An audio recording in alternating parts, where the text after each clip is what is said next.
hello there. Welcome back. It's Andy Parks from the Washington Times with my twisted look at the world right now. And boy, is it ugly. The world, that is.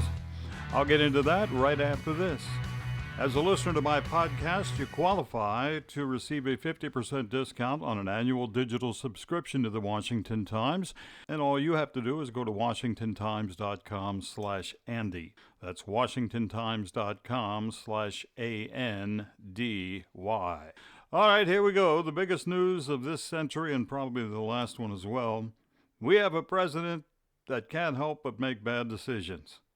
You know, Charlie Hurt, the Washington Times opinion editor, has said many times Joe Biden has been wrong on every foreign policy decision for almost 50 years. And the tradition continues. Let's look at Afghanistan, if you can. I've seen some of the horrible acts of torture and murder over the past week. It is brutal. It all started when Joe decided it was time to pack up and get out. Get our troops out of Afghanistan and go home, he said. And while we're at it, let's announce when this is going to happen. Never mind the tens of thousands of Americans being held in the country by the Taliban. Oh yeah, the Taliban's running the country right now. Took them, 4 days to take over Kabul? Wow. By the way, did you see who's running that terrorist mission? Fox News is now reporting that it's a guy who was released from Gitmo during the Obama administration. You think this wacko is going to hold a grudge? You bet. Joe can't believe it. Now he's dependent on the very same Taliban to help evacuate Americans. You see, just last month, President Biden says there was no way that the Afghans would let this happen. Yeah, he said on camera for the world to see that their military was 300,000 strong. Oops. Guess he didn't understand that they just want to live too and not be killed off by the terrorists. It was a total miscalculation. So here we are. This whole thing ruined Joe's vacation. Of course, that's the most important thing. Imagine that. Americans are stuck there and have been told to hunker down. The Taliban is now going door to door looking for Westerners, and they're confiscating all weapons from civilians. And speaking of weapons, Joe Biden and company have left you ready for this? A fair amount of weaponry behind. What's a fair amount? Anyone know?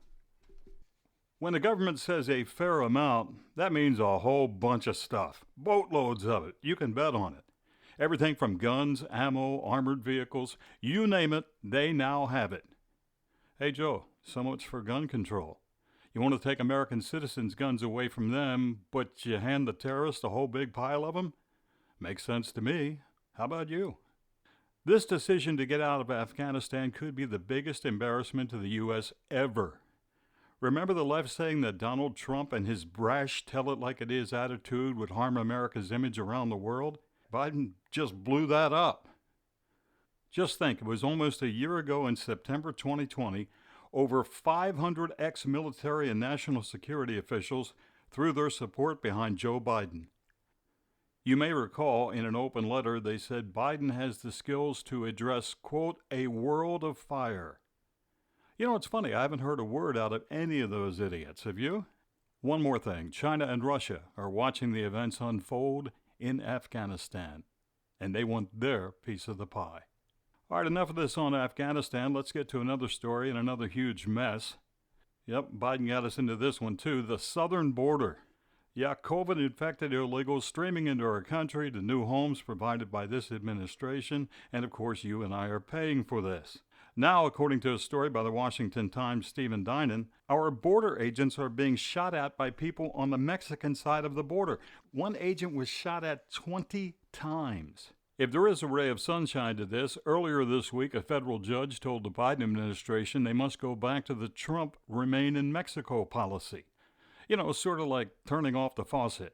I'm sure Joe and his lefties' open borders crowd will appeal. This time they'll be looking for a liberal judge. President Joe also announced recently that he's asked OPEC to start producing more oil because we're going to need it. That's right.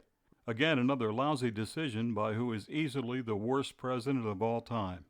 Hey, and it only took 7 months to get there. And may I remind you that about 6 months ago, we were energy independent.